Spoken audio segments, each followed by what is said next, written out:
Welcome to IELTS Self-Peep MasterPrep, your trusted source for real exam-based practice tests.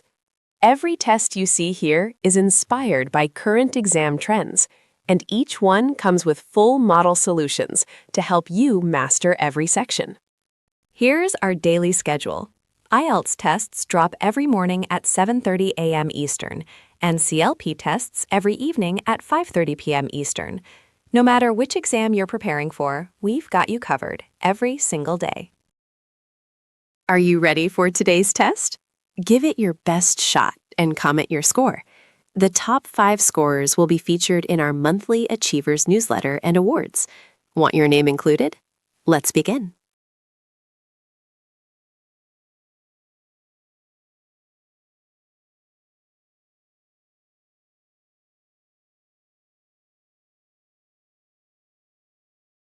Do you prefer exercising indoors or outdoors, and why? I prefer exercising outdoors because I like fresh air. Usually I go jogging in the park near my house in the morning. I think it's better than going to the gym because it's free and I can enjoy nature. Sometimes I also play football with my friends outside on weekends. I'd say I'm more inclined towards outdoor exercise, mainly because I find it far more refreshing than being cooped up in a gym. I regularly go for runs along the riverside path near my neighborhood, which I find incredibly relaxing.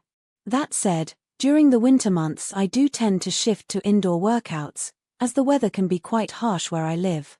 To be honest, I'm a firm advocate of outdoor exercise whenever the weather permits.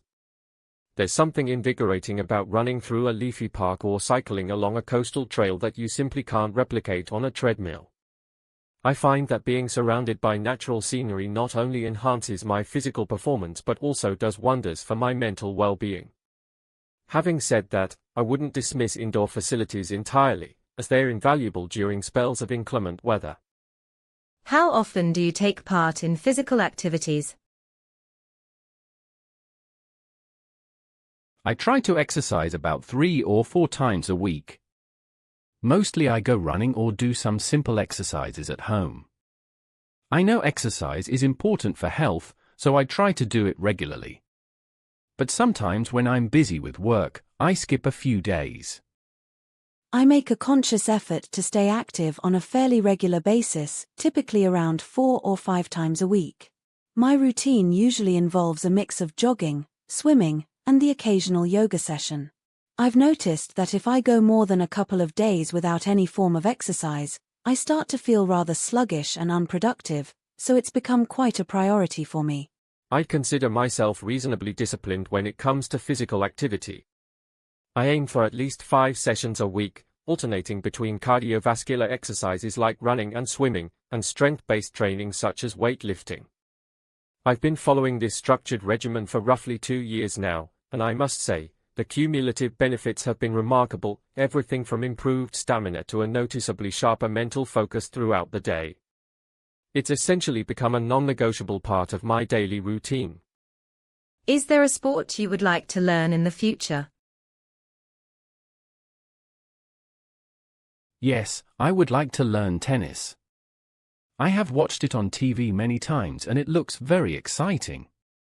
I think it's a good sport for keeping fit and it's also fun to play with friends. Maybe I will join a class next year to learn the basics. Absolutely, I've had my eye on rock climbing for quite some time now. It appeals to me because it's not just physically demanding but also requires a great deal of problem solving and mental focus. A couple of my colleagues are keen climbers and they've been encouraging me to give it a go, so I'm seriously considering signing up for a beginner's course in the near future. I've been absolutely fascinated by the idea of taking up fencing for a while now. What draws me to it is the unique combination of athleticism, strategy, and discipline it demands. It's often described as physical chess, which I find enormously appealing. Beyond the competitive element, I'm also intrigued by its rich historical and cultural heritage. I've already been researching local clubs, and I'm hoping to enroll in an introductory course over the summer, provided my schedule allows for it.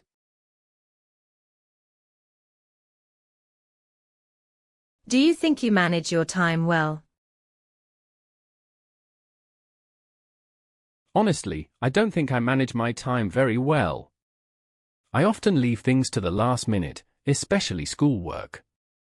I try to make plans, but I don't always follow them. I think I need to be more organized and stop wasting time on my phone so much.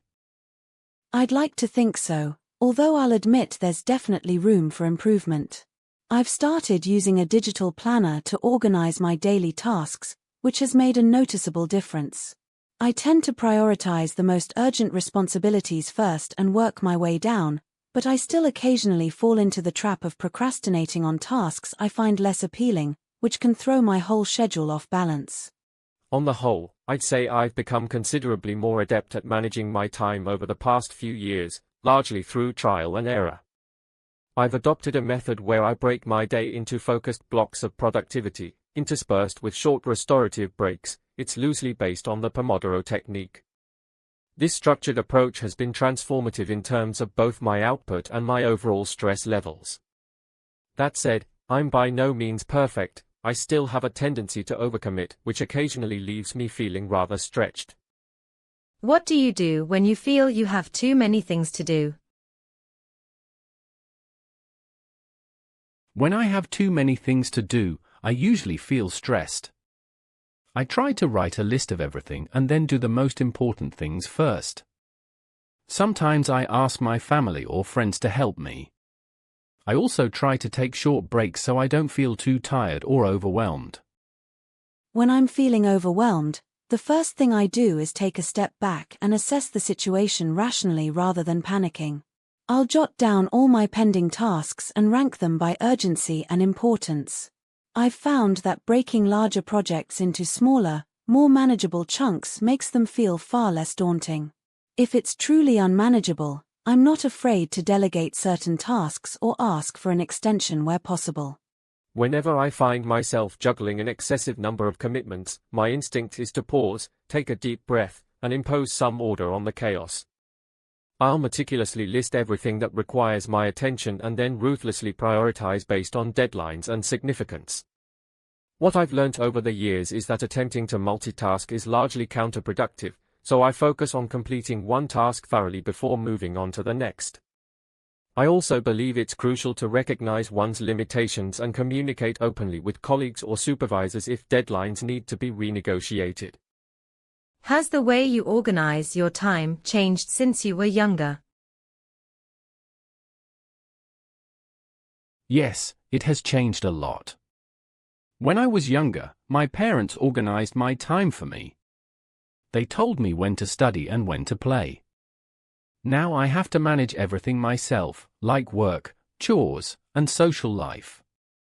It's harder, but I think I'm slowly getting better at it.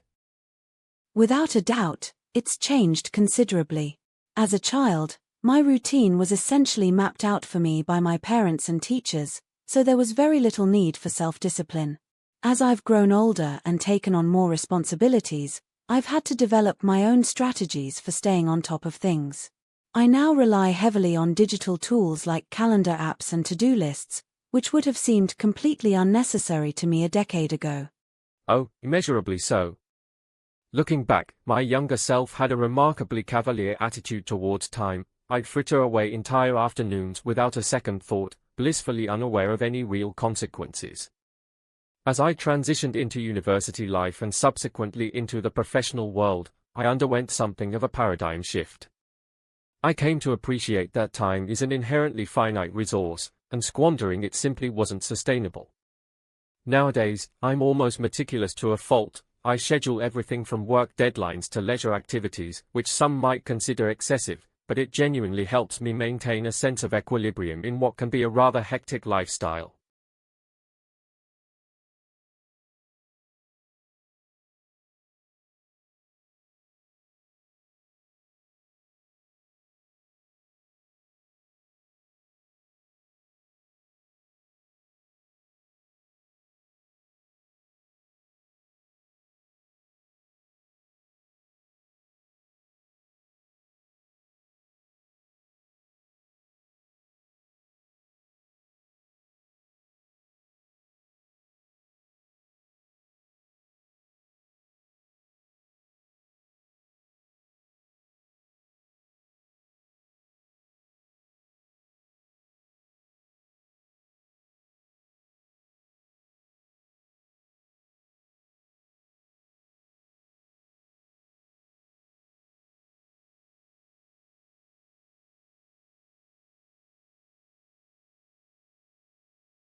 Please begin speaking now.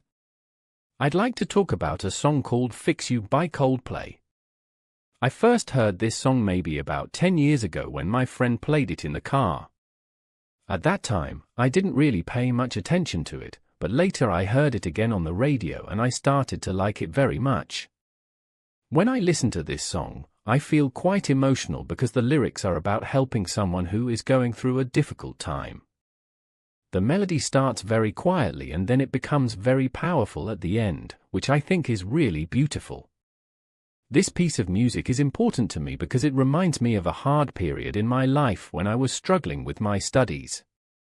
Whenever I felt sad or stressed, I would listen to this song and it made me feel better. I think the message of the song is very positive, about not giving up. So that's why I still listen to it regularly even now. I'd like to describe a piece of music that holds a special place in my heart, which is Clair de Lune by Claude Debussy. I first came across this composition when I was roughly 14 years old. My piano teacher played it during one of our lessons, and I was immediately captivated by its gentle, flowing melody. Whenever I listen to it, I feel a profound sense of calm wash over me. The piece has this remarkable ability to transport me to a peaceful state of mind, regardless of how stressful my day has been. The delicate piano notes seem to paint a picture of moonlight, which is actually what the title means in French. This piece is particularly important to me for several reasons. Firstly, it sparked my genuine passion for classical music, which had previously seemed rather inaccessible to me as a teenager. Secondly, it became something of a personal ritual. I would play it every evening before exams to settle my nerves. More importantly, though, it represents a meaningful connection with my late grandmother, who was also a great admirer of Debussy's work. We would often sit together and listen to his compositions on Sunday afternoons, and those remain some of my most treasured memories.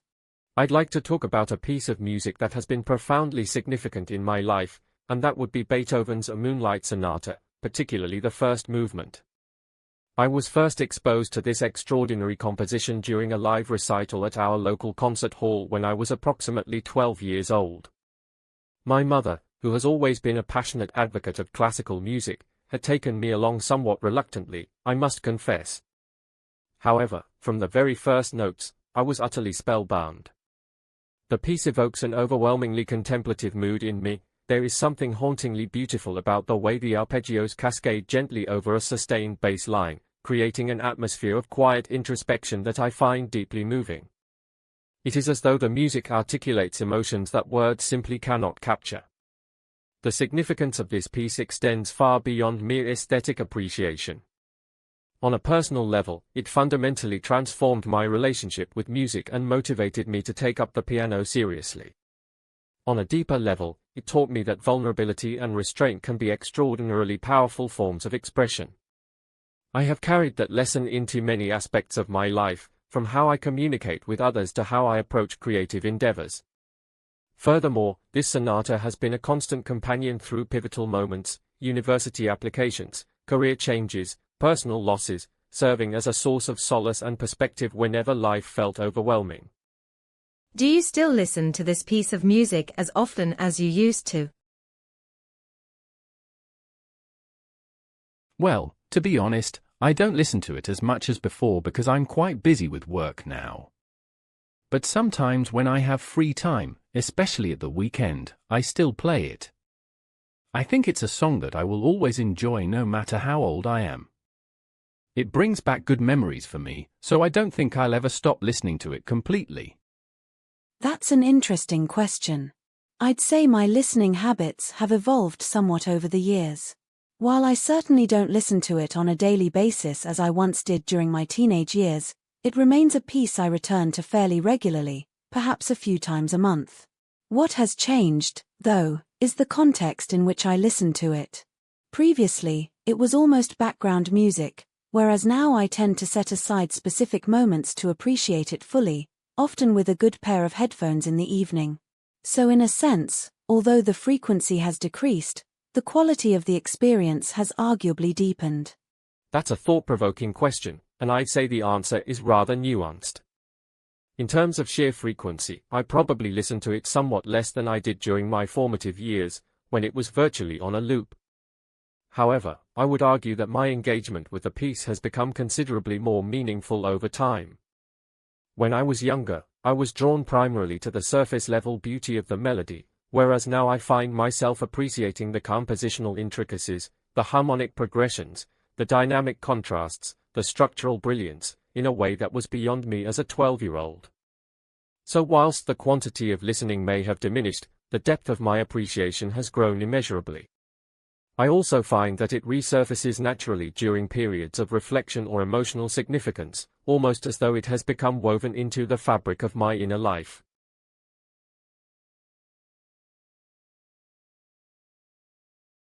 How has technology changed the way people listen to music in your country?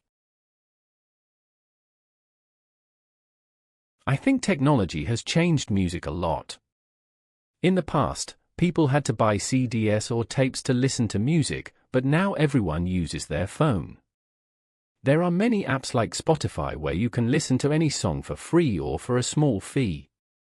Also, people can now listen to music anywhere, like on the bus or while exercising. I think this is mostly a positive change because music is more accessible, but maybe people don't appreciate it as much because it's so easy to get. Technology has had a transformative impact on music consumption in my country, I would say. The most obvious change is the shift from physical media such as CDs and vinyl records to digital streaming platforms. Services like Spotify and Apple Music have essentially put millions of songs at people's fingertips, which has democratized access to music in an unprecedented way. Beyond that, social media platforms like TikTok have fundamentally altered how people discover new music. A short clip can catapult an obscure artist to fame virtually overnight. However, there is a downside to this convenience.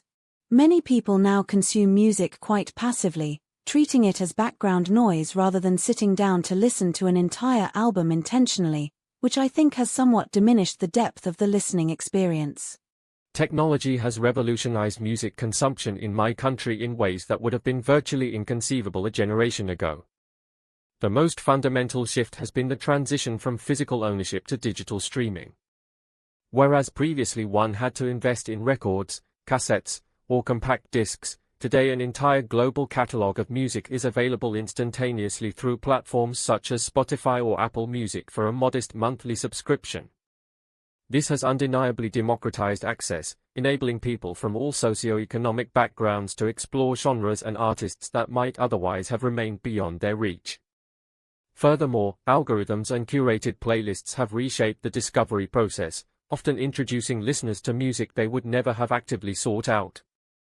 That said, I do think this abundance has paradoxically fostered a somewhat disposable attitude towards music. The sheer volume of content available can lead to superficial engagement, where tracks are skipped within seconds rather than absorbed in their entirety. There is something to be said for the deliberate act of purchasing an album and listening to it from start to finish, which seems increasingly rare in today's on-demand culture. Do you think traditional music is still relevant in modern society? Yes, I believe traditional music is still relevant today. In my country, we have many traditional songs that people play during festivals and celebrations. For example, during the New Year, people always listen to traditional music. I think it helps people remember their culture and history. However, I also think that young people are not so interested in traditional music because they prefer pop or hip-hop. So maybe it's becoming less popular, but I don't think it will disappear completely because the government tries to protect it. I firmly believe that traditional music retains considerable relevance in contemporary society, although its role has undoubtedly evolved.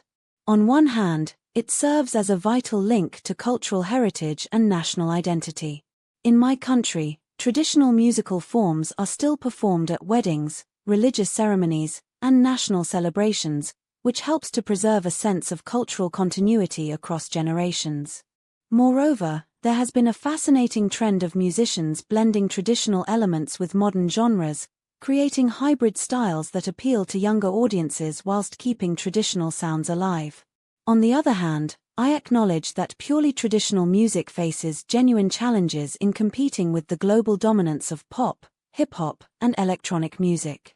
Nevertheless, I think the growing interest in cultural preservation and the support of government initiatives mean that traditional music will continue to occupy a meaningful, if perhaps more niche, position in society. I would contend that traditional music remains profoundly relevant in modern society, though perhaps not in the ways one might conventionally expect. At its core, traditional music functions as a living repository of cultural memory. It encapsulates the values, narratives, and emotional landscapes of communities in a way that few other art forms can replicate. In my country, traditional musical traditions continue to play an indispensable role in ceremonial and communal contexts, from weddings to harvest festivals, reinforcing social cohesion and intergenerational bonds. What I find particularly compelling, however, is the way traditional music has been revitalized through creative fusion with contemporary genres. Artists who seamlessly weave traditional instrumentation or melodic patterns into electronic, jazz, or pop frameworks are not merely preserving tradition, they are reimagining it for a new audience, demonstrating its adaptability and enduring emotional resonance. Admittedly, there is a legitimate concern that in an increasingly globalized musical landscape, certain traditional forms risk being marginalized or reduced to mere cultural curiosities. However, I would argue that the very forces of globalization that pose this threat also create opportunities for cross-cultural appreciation, as digital platforms expose international audiences to traditional music they would never otherwise encounter. Why do you think some people are willing to spend large amounts of money on attending live music events? I think people spend a lot of money on concerts because they want to have a special experience. Listening to music at home is nice, but seeing your favorite singer in person is much more exciting. Also, many people like the atmosphere at concerts because everyone is singing and dancing together. It makes them feel happy and connected to other people. Some people also think it's a good way to make memories with their friends. Even though tickets are expensive, people feel it's worth it because you can't get the same feeling from just listening on your phone.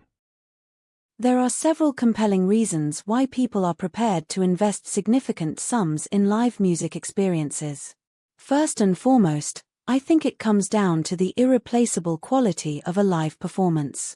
No matter how sophisticated home audio equipment becomes, it simply cannot replicate the visceral thrill of hearing music performed in person. The energy of the crowd, the visual spectacle, and the sense of shared emotion create an experience that transcends mere listening. Beyond that, I think there is a strong social dimension. Attending a concert or festival has become a form of cultural currency, particularly among younger generations who value experiences over material possessions. People are willing to pay a premium for something memorable that they can share both in the moment and subsequently through social media. There is also an element of scarcity. The knowledge that a particular performance is unique and unrepeatable arguably makes it more valuable in people's eyes. I think the willingness to spend lavishly on live music events speaks to something quite fundamental about human psychology and our relationship with art. At the most basic level, there is an experimental dimension that simply cannot be digitally reproduced. The acoustic richness of live instrumentation, the palpable energy emanating from both performers and audience, the spontaneity of improvised moments, these elements coalesce to create a multisensory experience that is qualitatively distinct from even the highest fidelity recorded music. Beyond the sensory appeal, I believe there is a profound social and almost ritualistic aspect to live music. In an era increasingly characterized by digital isolation and screen-mediated interaction, concerts and festivals represent one of the few remaining communal experiences where thousands of strangers can share a genuinely collective emotional moment. That sense of belonging and shared transcendence is, I would argue, something people are instinctively willing to pay a premium for, precisely because it has become so scarce in modern life. Furthermore, from a psychological standpoint, research consistently demonstrates that expenditure on experiences yields greater long-term happiness than expenditure on material goods, and I suspect many people intuitively recognize this, even if they couldn't articulate it explicitly. The memories forged at a remarkable concert, the goosebumps, the sing-alongs, the sense of witnessing something unrepeatable, become part of one's personal narrative in a way that a new gadget simply never could. Before you go, don't forget to like this video, share it with other test takers, and subscribe so you never miss your daily IELTS and CELPEEP tests. Drop your score in the comments. Your name could be featured in our monthly Achievers newsletter. Stay consistent, stay focused, and keep leveling up with MasterPrep.